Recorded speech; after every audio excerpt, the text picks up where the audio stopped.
But yes, the rampadora in her is honking. Kaya parang napa-rubber neck tuloy si Uncle Nawat nyo.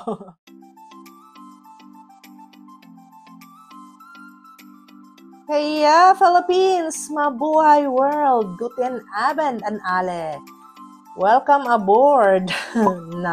Kamusta? Nabunutan na ba kayo ng tinik sa dibdib ng MGI swimsuit competition? Siyempre heartsick tayo doon sa isang pageant. Pero ngayon kahit milya-milya man ang layo natin sa isa't isa, ramdam na ramdam natin ang tuwa at saya sa performance ni CJ Opiasa. Nagpipiesta ngayon ang sangkabaklaan. Pero bago tayo magpatuloy dyan, touch base muna tayo sa ambience ng swimsuit competition nila sa Pattaya. Pattaya or Pattaya? Grabe si Papi Nawat na talaga. Joining the Miss Grand pageant is grandiose and special if you want to experience fantastic memories. Take a look at this beautiful seascape and watership venue. Sosyalan, The delegates are cruise-swagging and only Nawat can do that. Dito naman tayo impressed kay Uncle kasi every event is worth remembering.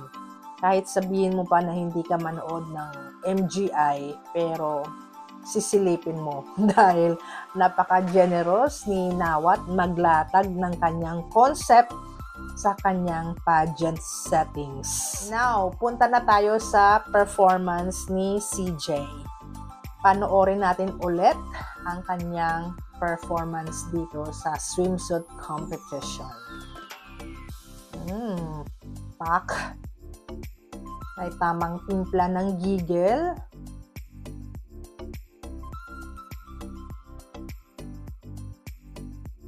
Her moods are varied, From fierce, harot, lande, at gracefulness. I would have to say she top-notched this round, and I'm so glad she has proved me wrong. I thought her low-key OOTD styling would weigh her pageant personality down. But yes, the rampadora in her is honking. Sobrang plakado ang footworks niya na kahit parang nag-front back cha-cha pa siya dyan, na talagang napahiyaw ako. Well, no wonder her pasarela mojo and dancing skills are giving. That's why we have the bragging rights to tell that CJ is at number 1 spot. Dami kayang na-outbalance dun. Si CJ lang ang walang awkward moment. Kaya parang napa-rubber neck tuloy si Uncle Nawat nyo. Sinundan ng tingin si CJ, What do you think, guys? Does Uncle like CJ?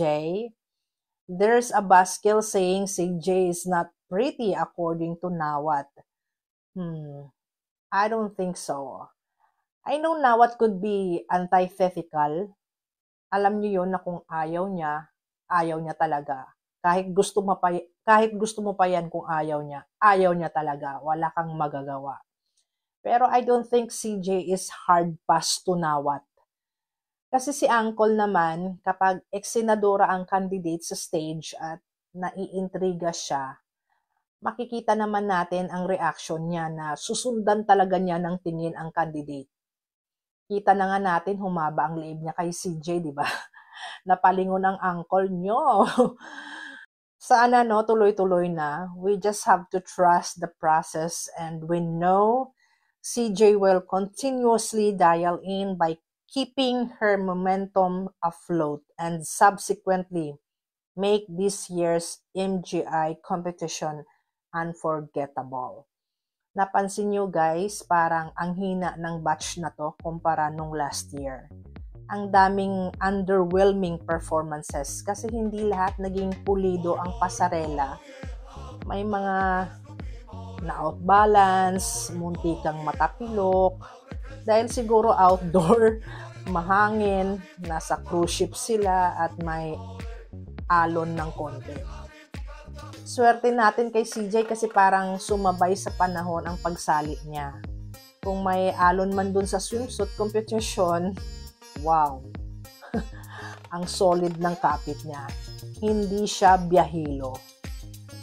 May 20 times ko yata inulit-ulit panoorin ang execution niya sa iba't ibang angles ng fan cam. Wala ako nasipat sa kanya na tabingi ang posing niya. Napaka-stable ng niya, ng tindig niya. Sabi ko, wow, ang galing-galing talaga ni CJ. Baklang-bakla ang lola. And I would have to say, she spotlessly embodied the MGI prototype. Kung ililigwak pa to ni Uncle, ewan ko na lang. Wala tayong expectations, pero my goodness, nagsasubsume ang atake ni CJ. Nag-i-incorporate siya ng idea at plan kung paano niya laruin ang MGI. Baka sa preliminary, todo pasabog na siya. Sabi ko nga di ba? Kung ililigwak man tayo, what's the odds? Spice it up. Give your all anyway. At least kung maligwak man tayo, we are fully satisfied on her MGI rendition. Hey, kung ako lang kay Mr. Nawat I will give the golden crown to the Philippines this time. Sana lang ma-realize niya yan. Nagpaboto na naman siya sa swimsuit. Diyos ko, ewan ko lang kung manalo tayo dyan. 50-50. By voting, baka iba manalo, pero by performance, surely si CJ kasi rank number 1 siya, di ba? Rank number 1 siya ng mga pageant experts and public viewers. Sino ba daw ang matinik na kalaban ni CJ? Para sa akin, wala. Performance-wise, kaya sila ni CJ lamunin sa stage. Pero I'm aware, Miss Myanmar, Miss Peru, Miss Curacao, Miss Denmark, Miss Indonesia, Miss Spain, Miss US Virgin Islands, and Miss India are heavy favorites by the pageant community. Si Miss India is so eyesome. Pretty face, pero pang Miss Universe caliber siya. Parang wala siyang pitik na pang MGI. Okay pa si Miss Japan kumembot. At actually, ang daming face value sa batch na to. Pero hindi MGI ang atake nila sa rampahan. Mas okay yung last year kasi hampasan at baklaan talaga. Si Miss Haiti, ang ganda din with less makeup on. Ganda din ni Miss Gibraltar at Miss USA. Pero sa rampahan, nilampaso sila lahat ni CJ. Si CJ ang number 1 ko, syempre. Second is Miss Dominican Republic. Third, Miss Curacao. Fourth, Miss Colombia. And fifth is Miss Peru. Titingnan pa natin sa susunod na pre-pageant activities nila kung sino pa ang manggugulat aside from CJ. Kasi baka yung ibang candidates sa prelims na magpasabog. Saka tayo makapagsabi na ito siya ang tinik kay CJ. Alright guys, that's all for today. Danke for nachzuschauen. Thank you for watching. Wir sehen uns wieder. I will see you again. Sei vorsichtig. Keep safe. Tschüssi. Gute Nacht. Babush.